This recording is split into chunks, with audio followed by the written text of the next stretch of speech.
the little routine that I do every day, I take a coffee. I wouldn't be able to do it without my coffee. Go downstairs, go to my office, and then I just read a chapter in the Bible. And if the Word of God speaks to me, then I'll write it on my little card, on my little 3x5 card, and I'll put it in my, let's say it's about anxiety, I'll put it under the title, Anxiety.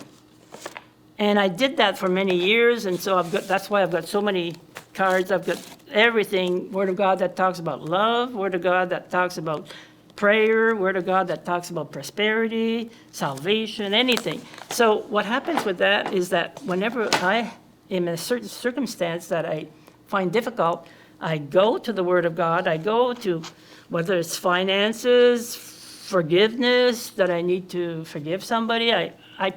I take out the Word of God, and I use it, and I speak it, and I believe it. I was a very, very anxious person, always fearful and anxious and worrying. A month ago, I was reading the Word of God, do not be anxious for anything. But God told me, you're still anxious, Solange. You're still worrying, Solange. That's not what I want you to do. Do not be anxious for anything means I command you not to be anxious for anything. Stop it. No more worries. No more.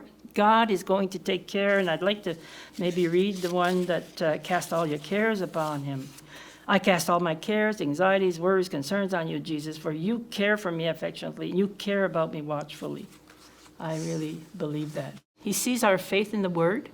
And the more I do this, the more I read the Word and meditate on the Word, the more I get closer to God. You need to read the Word of God. You need to meditate on the Word of God.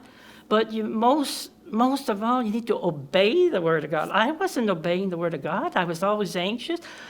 And today I can see, this has been a month where I find more peace in myself. I just find that I'm not worrying about tomorrow, but my job was to keep learning the Word, prospering my soul.